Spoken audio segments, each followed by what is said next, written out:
Selamat pagi Pak Arif. Selamat pagi Bu. Apa kabar Pak Arif hari ini? Alhamdulillah sehat Bu. Ibu minta Oli gimana? Baik. Bagaimana perasaan Pak Arif hari ini? Perasaan senang Bu, cuma sedikit was-was ya ada kegiatan pendampingan ini. Tapi yang jelas masih semangat ya Pak Arif ya? Ya masih semangat Bu di akhir-akhir perjuangan. Karena udah di terakhir ini ya. Iya.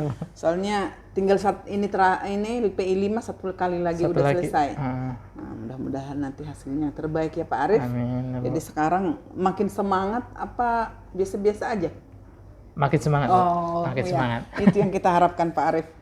Nah, sehubungan dengan langkah PI kita hari ini, kita mulai aja ya Pak Arif.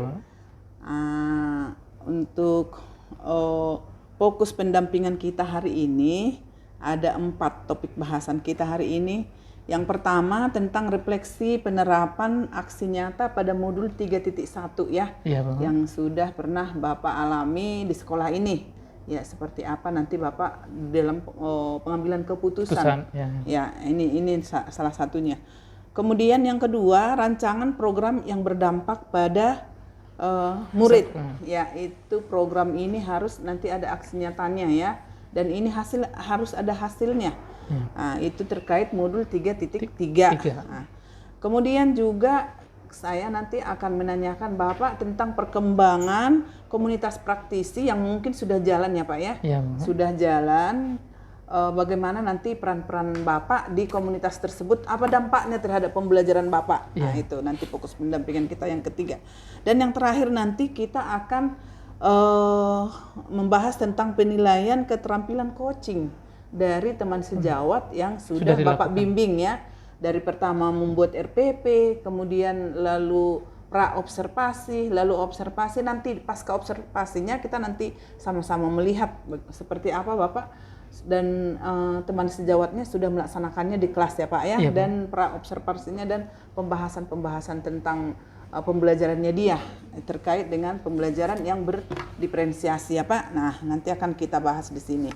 Nah, termasuk untuk survei visi akademiknya ya, dan juga tentang penilaian dari si CGP menurut Bapak.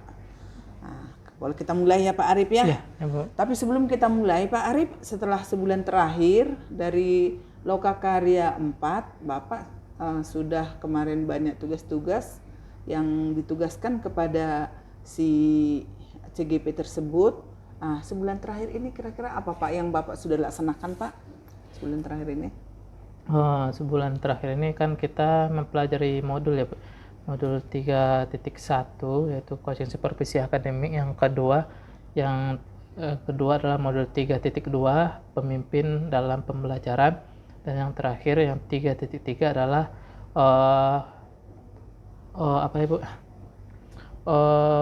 berkaitan dengan pemimpin dalam pengelolaan sumber daya seperti itu ya Bu ya. Nah, dalam hal ini ada aksi nyata yang saya lakukan, yaitu dalam melaksanakan pengambilan keputusan ya Bu ya. Nanti ada beberapa kasus ya nanti yang saya ceritakan sama Ibu dan bagaimana saya menerapkannya dalam menggunakan yang namanya 9 langkah dalam pengambilan keputusan gitu ya Bu ya. Terus yang selanjutnya dalam tugas saya modul 3.2 kita memetakan kekuatan yang ada di lingkungan sekolah. Ada 7 kekuatan, baik itu yang berada di dalam lingkungan sendiri maupun yang berada di luar sekolah seperti itu. Sudah dilaksanakan di sekolah ini dan juga untuk rekan sejawatnya ya Pak. Kalau boleh tahu Pak, ada hasil observasi yang Bapak lakukan di kelas Pak dengan rekan sejawatnya supaya saya lihat dulu Pak. Boleh Pak, ada.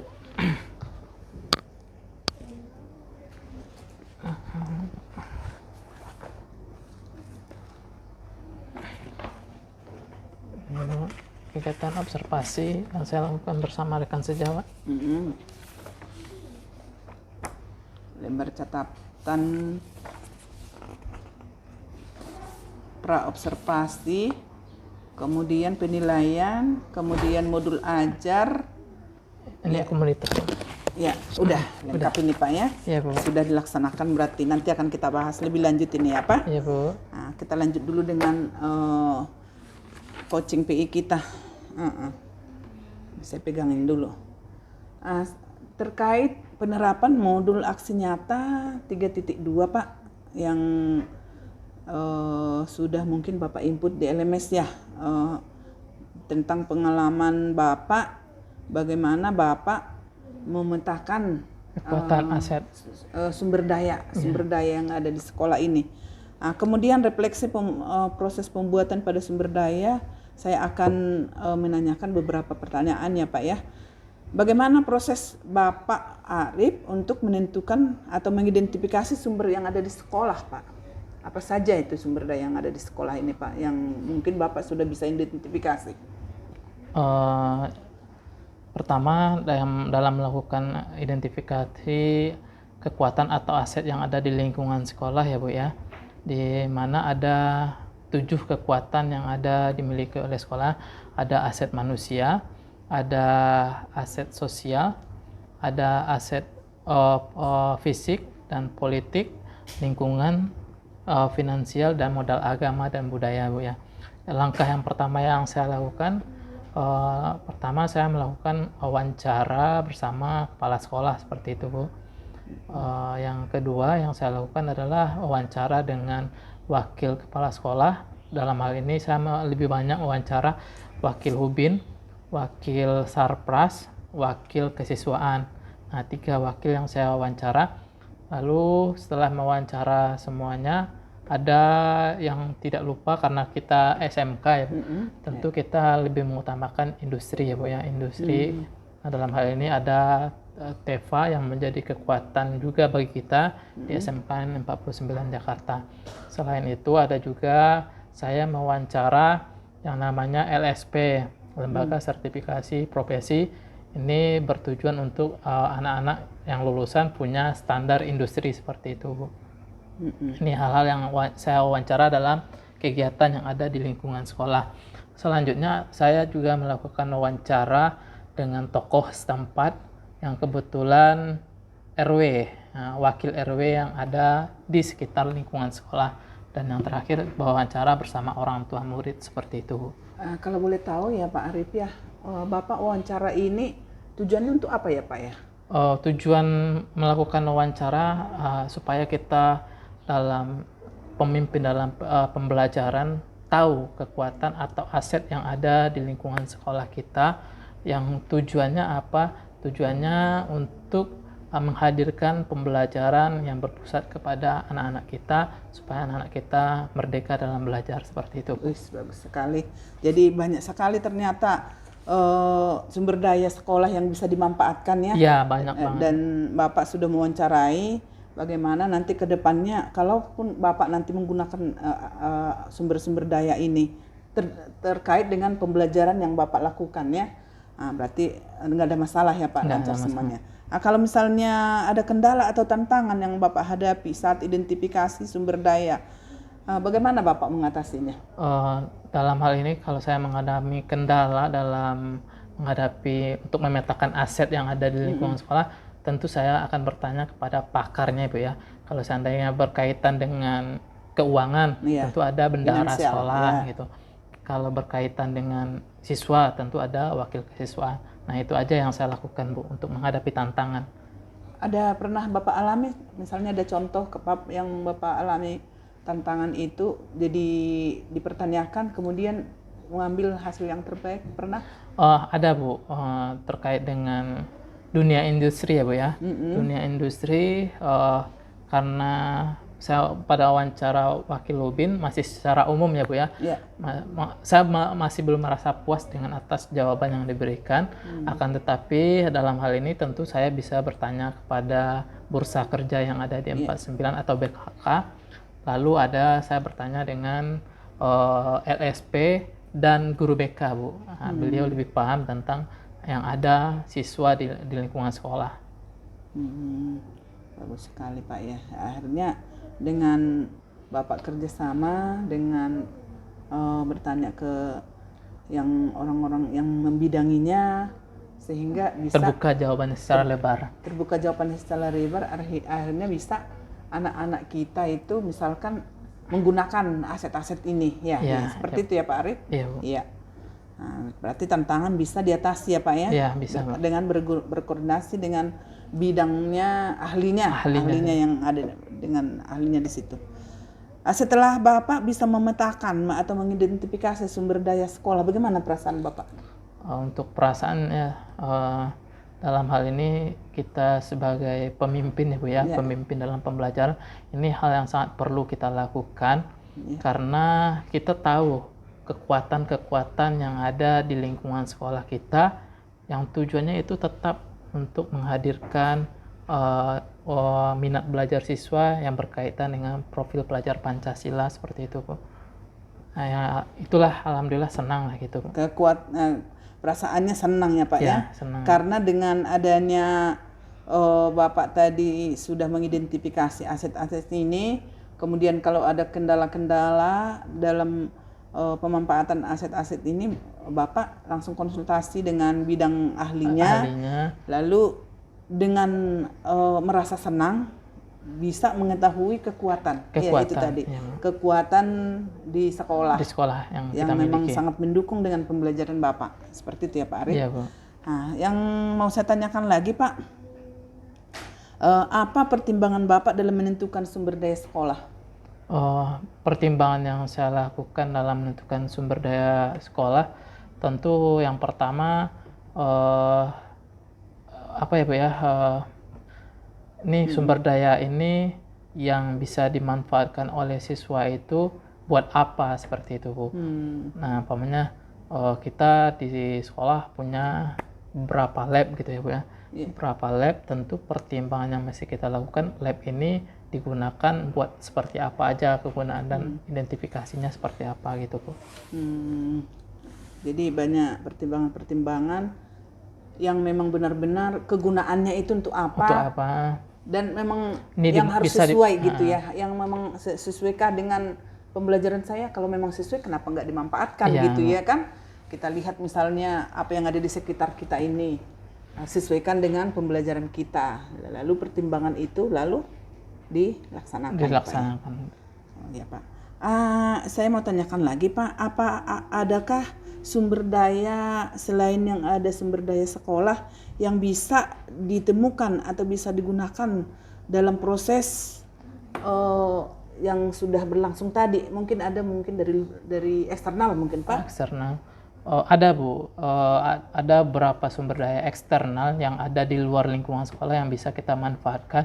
Kebetulan kita berdekatan dengan Babek TNI, berdekatan dengan TNI yang ada di Marunda, berdekatan dengan kelurahan, berdekatan dengan puskesmas. Kita ambil contoh satu ya Bu ya, karena kita berdekatan dengan Babek TNI, dalam kegiatan LDKS kita menggunakan yang namanya tenaga-tenaga yang berasal dari TNI Bu. Nah, supaya LDKS ini menimbulkan hal yang berkesan bagi anak-anak kita. Dalam hal itu dilakukan oleh bidang kesiswaan seperti itu Bu. Yang kedua, kita berdekatan juga dengan kelurahan ya Bu ya, kelurahan Marunda.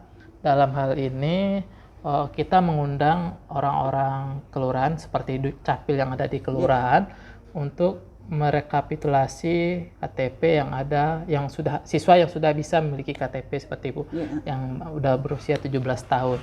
Dan biasanya kita lakukan berkaitan dengan puskesmas gitu ya, berkaitan dengan puskesmas, kita biasanya mengundang orang puskesmas atau dokter maupun bidan yang ada di puskesmas untuk melakukan vaksin di lingkungan sekolah terkait dengan COVID dulu ya Bu ya.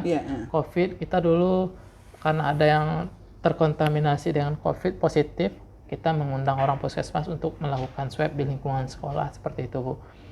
Nah, ini yang bisa kita manfaatkan. Dan yang terakhir kemarin berkaitan dengan, karena kita berdekatan dengan Satpol PP juga ya Bu ya. Satpol PP yang ada di Jakarta Utara, kita mengundang kegiatan LDKS di SMKN 49. Dan terakhir ada kegiatan halal bihalal yang dilakukan oleh Satpol PP terkait dengan narkoba dan kita melakukan sosialisasi masyarakat menaiki mobil Satpol PP seperti itu, Bu. Jadi dengan adanya identifikasi sumber daya eksternal ini sehingga sangat mendukung dengan kegiatan-kegiatan sekolah kita ya. Iya, Bu. Nah, seperti tadi sudah Bapak jelaskan, Babek TNI bisa dimanfaatkan dengan dalam kegiatan LDKS sehingga mereka bisa sebagai narasumber buat anak-anak ya. Ya, narasumber. Bahkan mungkin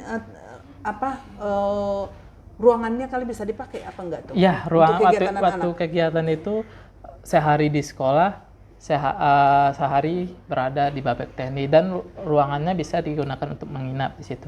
Luar biasa ya, yang letak sekolah dengan sumber-sumber daya yang ada di lingkungan sekitarnya ya Pak, dimanfaatkan dengan bagus yang sudah Bapak jelaskan tadi. Berarti ini sudah berjalan ya Pak ya? Sudah berjalan.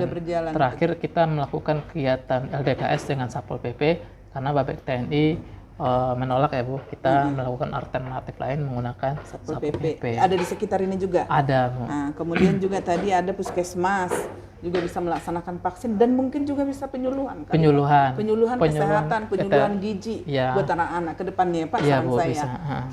Sering Bu mengundang pemateri. Sudah terlaksana ya? Ya, sudah.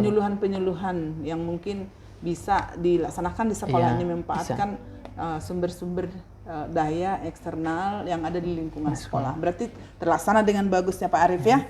Bagus sekali. Tambahan sedikit Bu, karena kita berdekatan juga dengan GOR, kita juga pernah meminjam fasilitas GOR, umpamanya menggunakan matras ya Bu ya, menggunakan matras untuk kegiatan olahraga bagi anak-anak. Dan yang terakhir karena kita berdekatan dengan industri, baik itu KBN, apalagi banyak ya Bu industri-industri yang ada KBN ada di sekitar ini. Nah, seperti biasanya, apa kerjasama dengan KBN yang bisa memanfaatkan KBN ini KBN? Banyak Bu, ada kegiatan buat PKL, ada rekrutmen, dan terakhir berkaitan dengan kalau KBN melaksanakan kegiatan biasanya mengundang marching band dari SMK 49 gitu Bu. Dalam kegiatannya perayaan-perayaan yang diadakan kegiatan KBN mendatangkan mendatangkan marching band ya Bu. Dari 49. Luar biasa, banyak sekali yang bisa diajak kerjasama untuk sumber daya eksternal itu untuk mendukung kegiatan sekolah dan kegiatan pembelajaran dan kegiatan penyuluhan. Biasa ya Pak ya.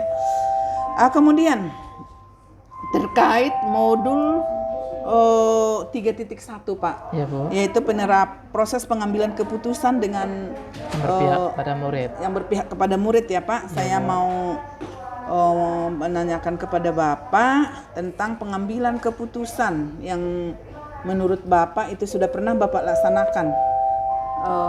Terutama saya ambil contoh itu dilema etika Pak. Apakah Bapak pernah mengalami saat mengambil keputusan tentang yang namanya dilema etika, baik untuk siswa maupun untuk rekan sejawat Pak? Kalau misalnya pernah, coba Bapak ceritakan dulu.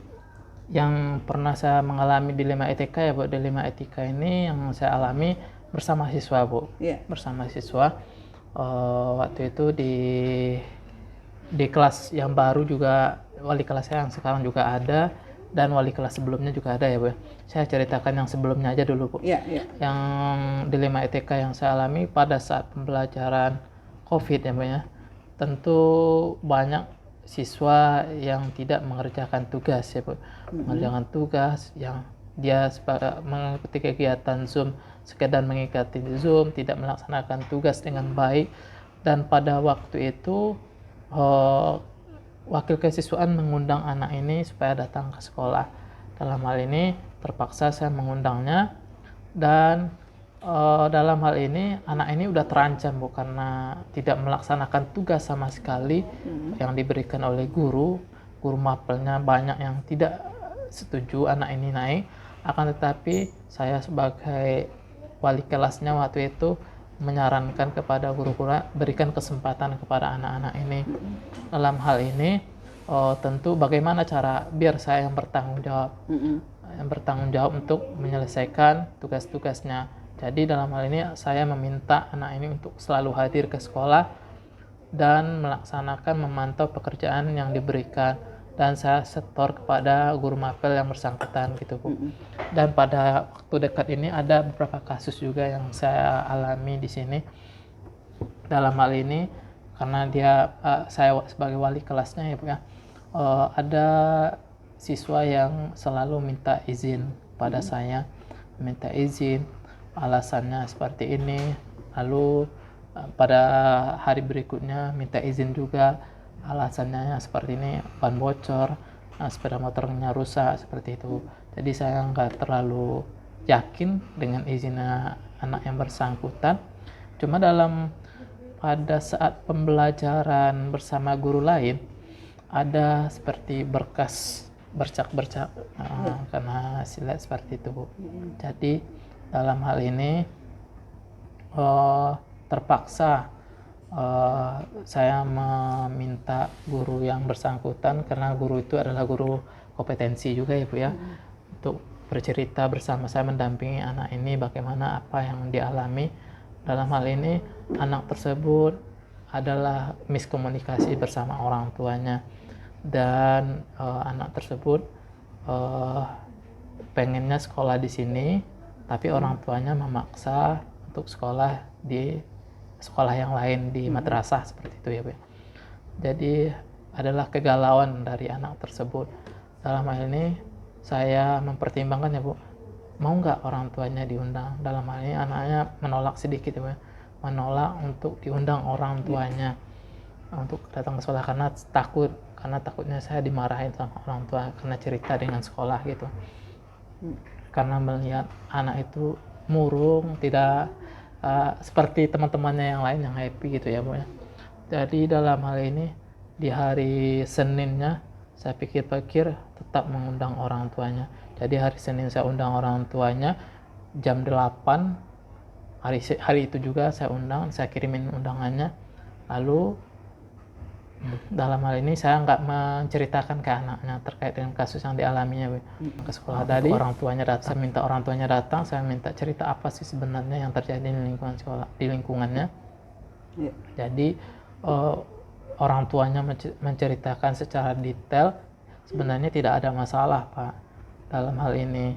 Cuma saya meminta anak saya ini untuk sebenarnya kalau dia belajar di SMK jangan sampailah meninggalkan ibadah itu. Bapak memaksa dia nggak untuk sekolah di sini? Tidak. Kalau dia di MAN sebenarnya saya sangat setuju, soalnya ya, agama dan itunya lengkap gitu kan, sempurna. Jadi untuk di SMK saya sebenarnya menolak, cuma dalam hal ini saya meminta anak ini taat dalam beribadah aja seperti itu. Oke Pak, kalau solusinya seperti itu dalam untuk ibadah nanti saya berikan nasihat kepada anak yang bersangkutan. Untuk kekerasan jangan sampai terjadi Pak, karena anak ini kasihan, nanti takutnya anak Bapak mengambil hal-hal yang tidak diinginkan gitu. Nah, jadi dalam hal ini solusi yang diberikan orang tuanya setuju dengan saya, dan saya meminta anaknya tetap masuk sekolah dan semangat, dan alhamdulillah solusinya tercapai dengan apa yang saya inginkan seperti itu Bu. Anaknya kembali lagi sekolah dengan happy dan bahagia gitu. Berarti ini ada 2 kasus ya Pak ya?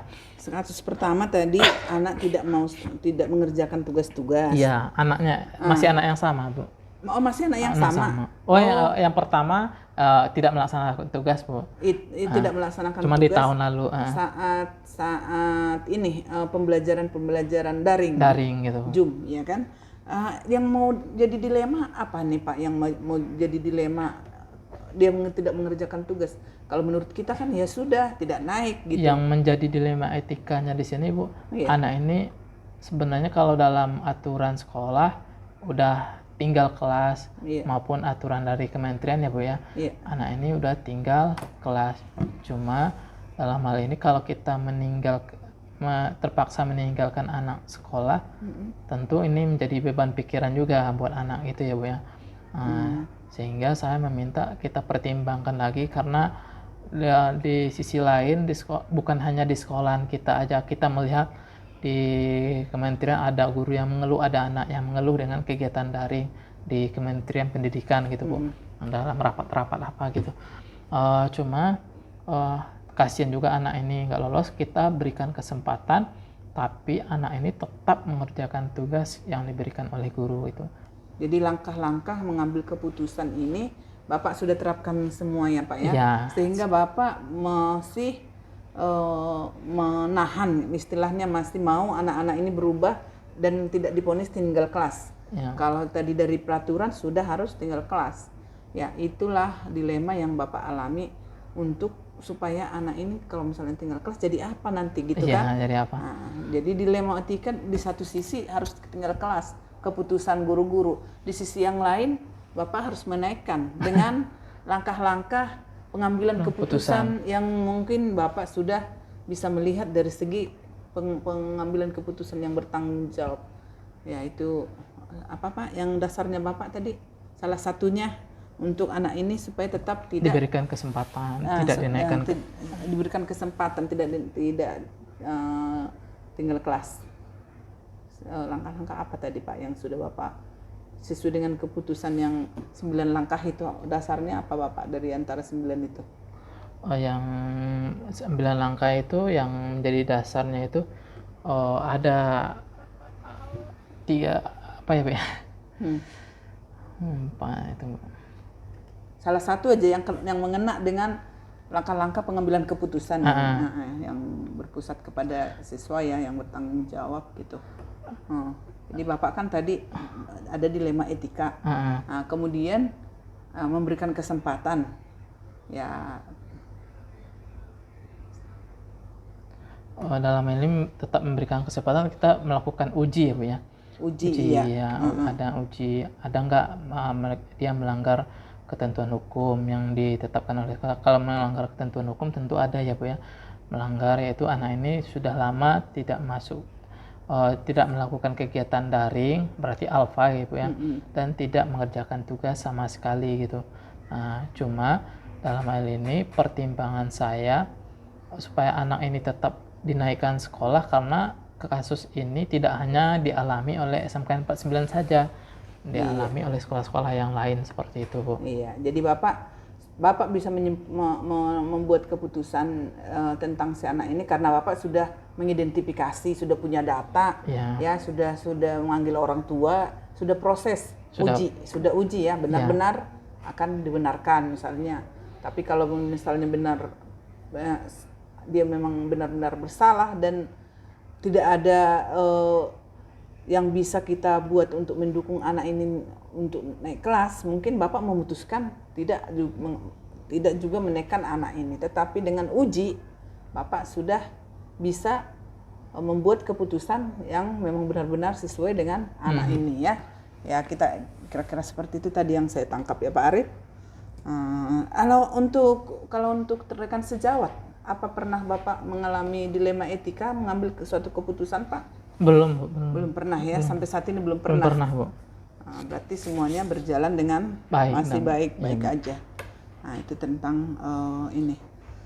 Apakah menurut Bapak keputusan yang pernah Bapak lakukan, yang proses pengambilan keputusan yang pernah Bapak lakukan, Pak, perlu dievaluasi, perlu dikembangkan? Dalam hal ini tentu perlu dikembangkan ya Bu. Kalau dievaluasi, kalau kita melihat dalam pengambilan keputusan yang saya lakukan, anak itu ada perubahan Bu, ada perubahan. Nah, dalam hal ini yang perlu kita kembangkan lagi pendekatan, karena kita sebagai guru ada trilogi ya Bu ya. Ada guru, orang tua, dan murid. Nah, ini perlu disinkronisasi, seperti itu aja sih Bu. Berarti setelah Bapak ngambil keputusan yang Bapak ambil, berikan kesempatan, lalu evaluasi ya kan? Kalau memang dievaluasi juga nggak berubah, akhirnya juga kan keputusan juga akan berubah ya kan? Iya. Jadi dievaluasi perlu, kemudian dikembangkan juga perlu dengan pendekatan-pendekatan yang benar-benar anak ini membuat anak-anak ini untuk berubah kembali ya. Dia ini supply istilahnya dari ini bukan malas ya, dari yang sering bolosnya. Nah, kemudian yang mau saya tanyakan lagi, pengambilan keputusannya tadi sudah Bapak jelaskan. Berarti sudah ya tentang modul 3.3. Sekarang lanjut lagi Pak terkait dengan modul tadi 3.1. Modul 3.3 ya Pak ya. Iya, Saya mau tanyakan nih Pak, dari pertama kita sudah memang harus membuat suatu program ya sebagai pemimpin perubahan ya, Iya, Bu. pemimpin pembelajaran dan prakarsa perubahan. Dari pertama kita sudah diskusi dengan kepala sekolah, dengan guru-guru, kita sudah berdiskusi bahwa Bapak akan membuat suatu gagasan perubahan terkait dengan Bakja. Saya mau tanyakan nih Pak, apakah Bapak Arif sudah membuat rancangan yang berdampak pada murid Pak? Untuk rancangan ya Bu ya. Ya. Karena di sini saya berdua dengan Pak Joko ya Bu. Ya. Kami akan membuat namanya sebuah program di sekolah. Rancangannya kami membuat program CABI Bu. Artinya anak-anak diminta dimotivasi untuk membaca, lalu hasil yang dia anak-anak baca atau murid yang buku bacaan yang telah dibaca itu lalu kita bagikan kepada teman-temannya yang lain dengan menggunakan yang namanya bisa podcast, bisa melalui live Instagram kalau kita bisa bekerja sama dengan pihak pusdaditkom yang ada di sekolah seperti itu Bu, maupun lewat YouTube-nya 49 gitu. Oh, apa tadi namanya Pak? CABI Bu. CABI. Singkatan apa ini? Singkatan yang dikeren-kerenin. Membaca dan berbagi gitu. CABI, keren ini namanya nih. Siapa tahu ada singkatan. Membaca dan berbagi. Membaca, jadi C-nya itu membaca Membaca. ya. Membaca dan berbagi. Membaca dan berbagi ini kira-kira nanti outputnya, aksi nyatanya kira-kira apa Pak nanti yang didapatkan dari program CABI ini? Jadi kadang anak-anak itu dalam hal membaca ya Bu, karena survei kita menunjukkan pada saya termotivasinya ini dari narasi yang dikeluarkan oleh Najwa Shihab ya Bu. Tingkat literasi yang ada di Indonesia paling bawah, nomor 3 paling bawah di dunia. Literasi ya. Jadi dalam hal ini kita bikinlah program, ayo Pak Joko kita bikin program untuk anak-anak meningkatkan gimana motivasi belajar, membaca dan berbaginya ini. Dalam hal ini tentu anak-anak dalam membaca itu mereka membaca buku kesukaannya ya Bu ya, membaca buku kesukaan. Ada anak yang tidak hobi membaca. Bagi anak yang hobi membaca, tentu mereka memahami isi buku bacaannya. Tetapi bagi anak yang nggak hobi membaca, mereka bisa melihat inti bacaan yang ada di buku bacaan dengan adanya berbagi ilmu yang disampaikan oleh anak yang hobi membaca gitu Bu. Kalau boleh tahu nanti outputnya itu seperti apa nanti kita melihat apakah program ini udah terlaksana atau sudah berhasil seperti apa Pak? Kalau misalnya yang lain kan ada yang sudah saya membuat produk ini anak-anak saya akan buat produknya kelihatan anak-anak kalau disuruh bikin langsung bisa bikin. Kalau ini kira-kira seperti apa nanti kita melihat hasil anak-anak ini sudah punya output atau punya produk yang dihasilkan oleh anak-anak ini. Ini kan baru rancangan ya Bu, belum terlaksana. Cuma outputnya ini anak-anak bisa mengambil intisari dari sebuah buku seperti itu Bu. Jadi kalau anak hobi membaca buku fiksi, berarti mereka paham dengan isi bacaan buku fiksi, lalu hasil pemahamannya itu disampaikan kepada anak-anak yang lain melalui sebuah video atau melalui live di Instagram atau YouTube 49 seperti itu Bu. Berarti harus ada pengamatan terus-menerus ya tentang bagaimana udah jalan apa belum ini gitu kan nanti. Terkait dengan program yang sudah Pak Arif rancang bersama Pak Joko ya, bersama Pak Joko. Apakah nanti dalam menerapkan program ini kira-kira menjadi tantangan buat Bapak dalam melaksanakan rancangan ini? Ini ada tantangannya nanti? Ada tantangannya ya Bu ya. Tantangannya tentu dalam hal ini kita agak sedikit susah ya anak meminta anak umpamanya membaca buku atau mencari anak yang hobi membaca buku. Nah ini sebuah tantangan buat kita nanti Bu. Dalam hal ini tentu nanti kita bekerja sama juga ya dengan apa namanya tuh, kepala perpus atau eh, TU yang bekerja di perpus yang seperti tadi Bu. Nanti kita memetakan anak-anak yang hobi membaca gitu Bu. Tantangannya itu apabila anak-anak itu apa tadi tidak Memetakan anak-anak hobi yang membaca. memetakan ya. Memetakan dulu ya, memetakan bekerja sama juga dengan perpus.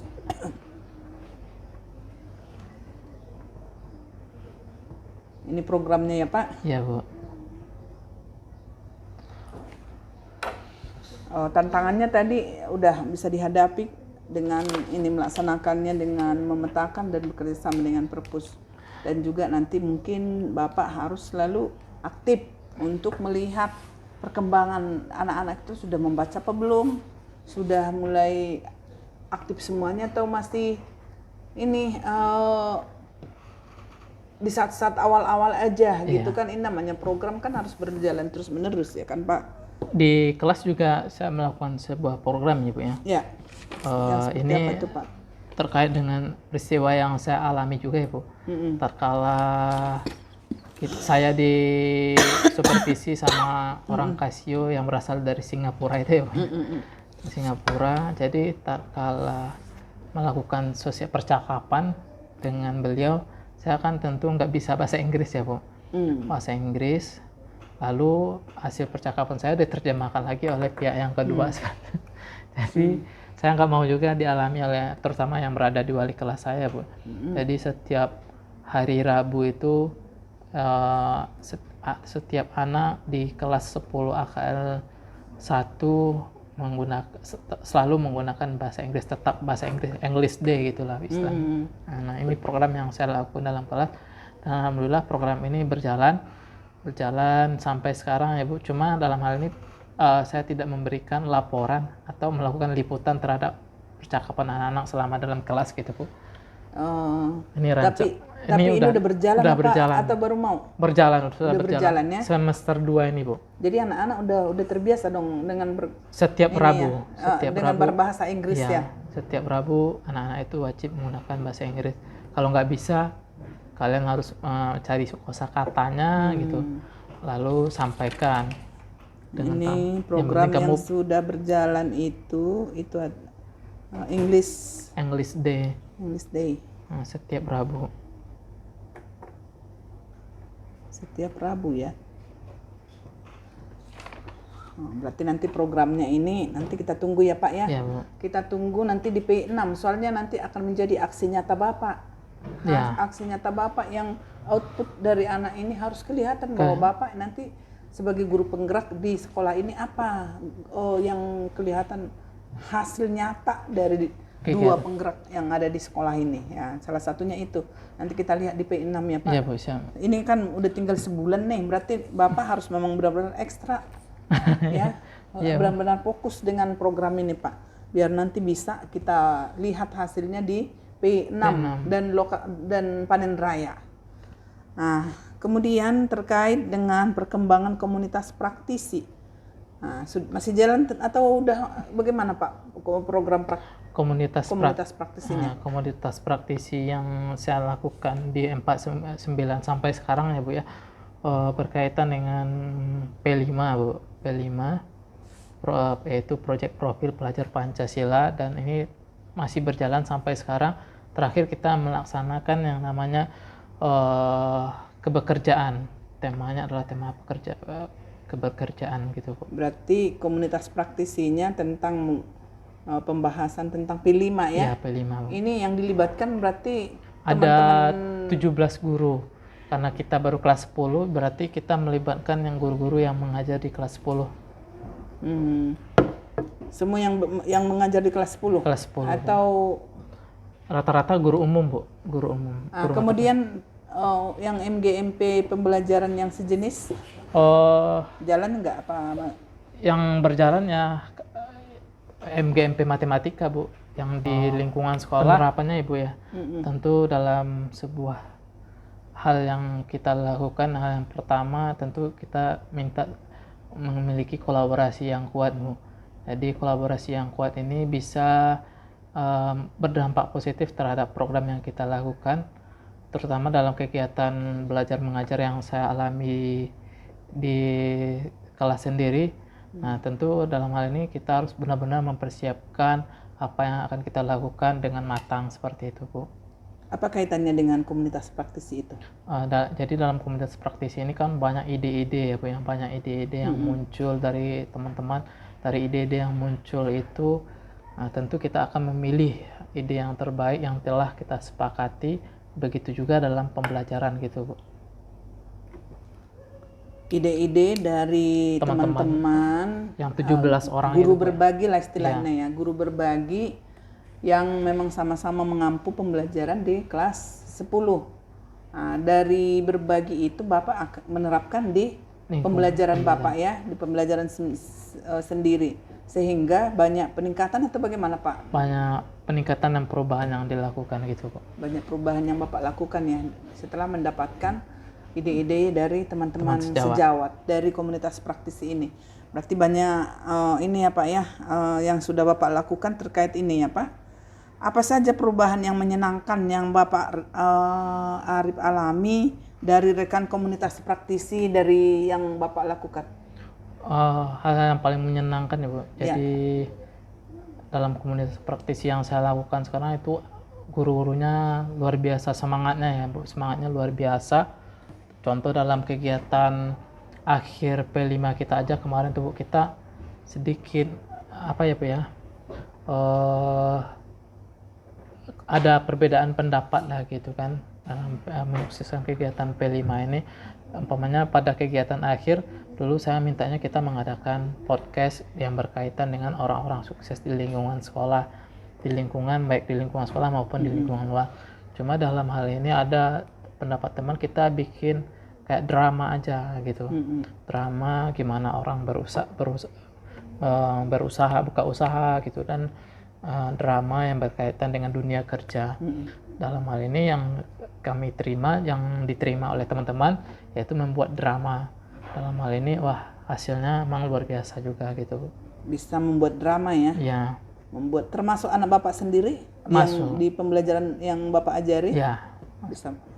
Hal-hal lain mungkin Pak yang menyenangkan selain drama masih ada? Hiburan-hiburan aja sih. Hiburan-hiburan ya.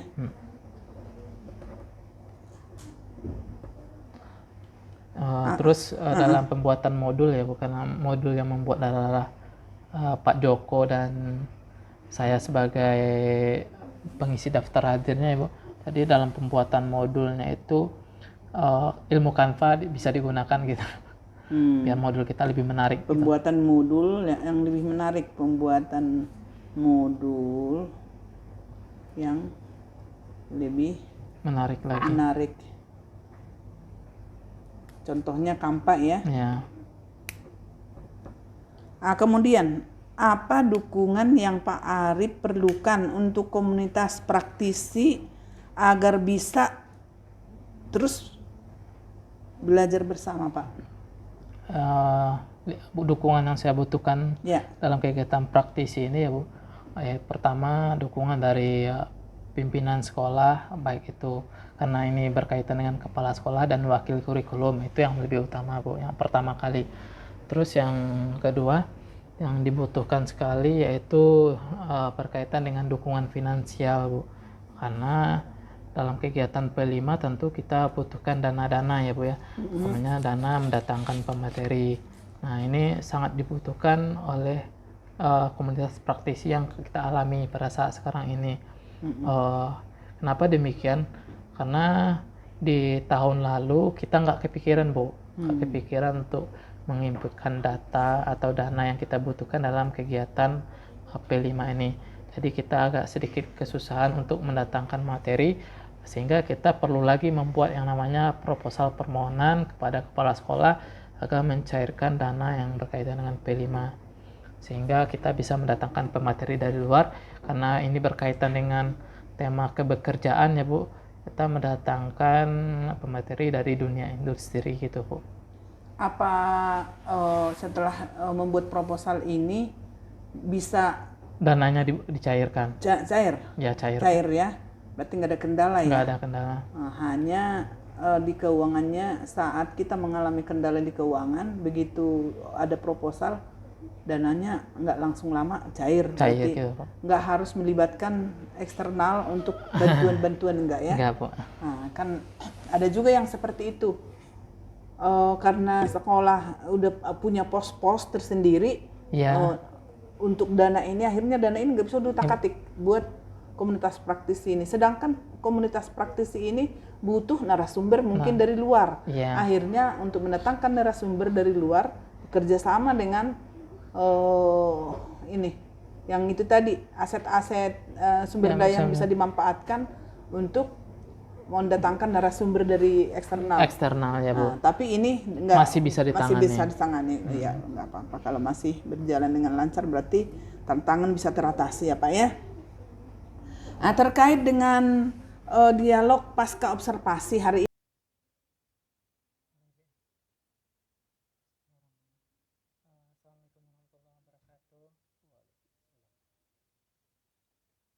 Pak Rahim, terima kasih atas kesempatan yang diberikan, dan saya mengucapkan banyak terima kasih kepada Pak Rahim yang pada bulan lalu kita telah melaksanakan kegiatan observasi ya, Pak ya, supervisi akademik.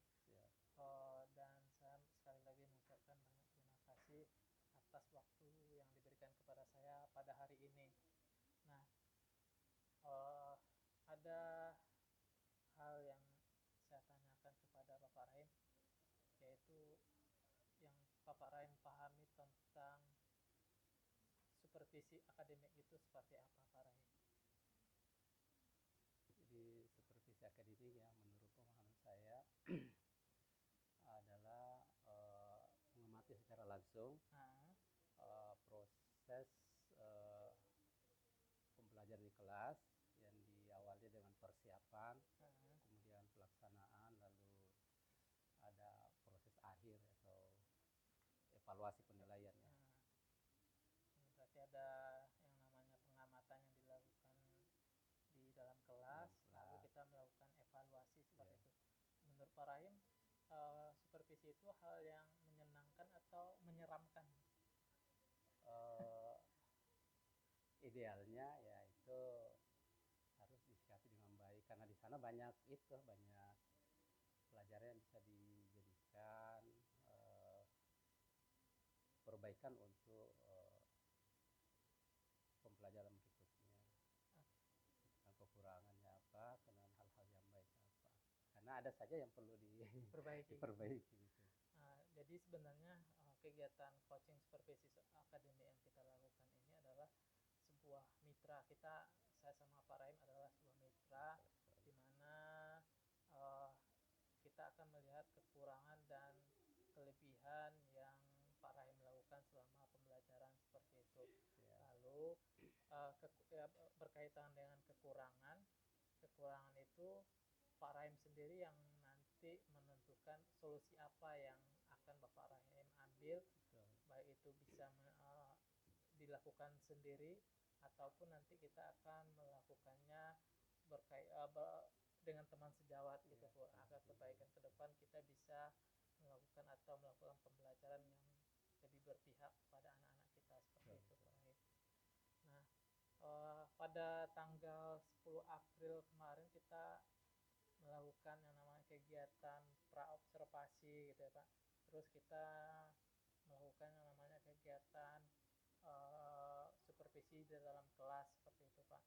Dan kegiatan yang kita lakukan sekarang adalah berkaitan dengan kegiatan pasca supervisi atau pasca observasi di dalam kelas seperti itu. Dalam hal ini ada hal yang perlu disampaikan kepada Bapak Rahim. Dalam kegiatan proses pembelajaran yang Pak Rahim lakukan, Pak Rahim menggunakan yang namanya model discovery learning ya Pak. Discovery learning yaitu yang berkaitan dengan materi dilema etika yang ada di lingkungan sekitar anak-anak seperti itu. Dalam hal ini catatan yang saya ambil dari sana, kegiatan pembelajaran yang Pak Rahim lakukan di dalam kelas sudah sesuai dengan model yang Bapak Rahim gunakan, yaitu discovery learning. Ada beberapa hal di sana melakukan pemutaran video, ada anak yang menggunakan yang namanya eh, bentuk majalah ya Pak ya, itu Pak Rahim lakukan dalam kelas. Lalu setelah itu, setelah mempelajari mereka berdiskusi dengan kelompok mereka, lalu Pak Rahim melakukan yang namanya penampilan kelompok di depan kelas, dan yang terakhir proyek yang dihasilkan adalah bentuknya bisa PowerPoint, lalu ada bisa dalam bentuk tulisan saja yang Pak Rahim lakukan sekarang, dan saya melihat sintak yang dilakukan sudah sesuai Pak Rahim, yaitu discovery learning. Nah, dalam hal ini yang saya tanyakan Pak Rahim, kira-kira dalam kegiatan di dalam kelas yang Pak Rahim lakukan, ada hambatan nggak yang dilakukan dalam kelas? Oh, dalam pelaksanaannya sebenarnya palingan hambatan dalam hal penilaian kelompok ya. Apa Jadi penilaian kelompok? Oke. kita belum bisa, penilaian itu kan harusnya sifatnya perorangan ya, penilaian perorang. Jadi tapi kita lebih cenderung melihat pada penilaian kelompok. Jadi nanti itu. Kemudian yang ketiga, yang kedua, kita untuk tahap berikutnya itu kita belum bisa menentukan mengukur ya, kira-kira kelemahan-kelemahan apa yang ada pada masing-masing siswa itu. Kelemahannya ya. Kelemahannya. Jadi kita hanya mampu menarik kesimpulan secara kelompok. Kemudian yang kedua, biasanya kalau kerja kelompok itu menggunakan waktu yang lebih banyak, sehingga capaian-capaian yang kita mau inginkan itu waktunya lebih sedikit. Berarti dalam hal ini hambatan atau yang menjadi tantangan dari Pak Rahim tersendiri yang pembelajaran yang dilakukan, yaitu intinya pemetaan terhadap murid ya Pak ya. Iya, pemetaan. Seharusnya nilainya perorangan, rata-rata kita menentukan penilaiannya sesuai dengan kelompok.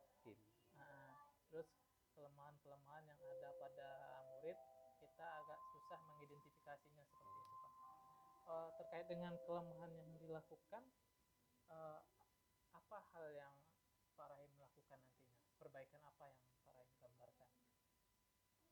Oh, nanti kan ada evaluasi akhir ya. Jadi yang kedua, kita sikapi dengan penugasan berikutnya. Jadi ada latihan soal, ada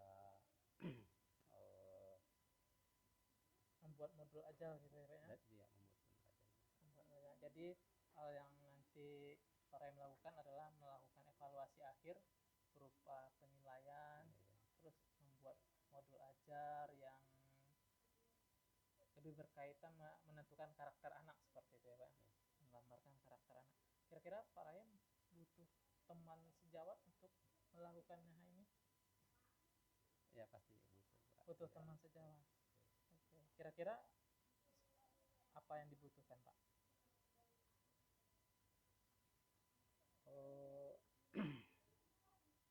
Jadi intinya ini Pak, kan gini, saya kan masuk kelas dengan membawa harapan gitu ya, membawa harapan bahwa setelah kegiatan pembelajaran itu selesai dilakukan, siswa mampu atau mencapai CP-CP tertentu, ya. Menentukan fase-fase yang telah ditentukan ya Pak Rahim.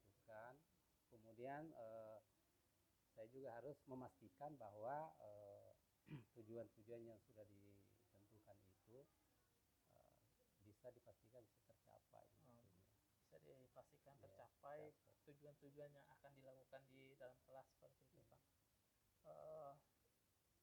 Tadi saya menanyakan tentang hambatan ya Pak ya.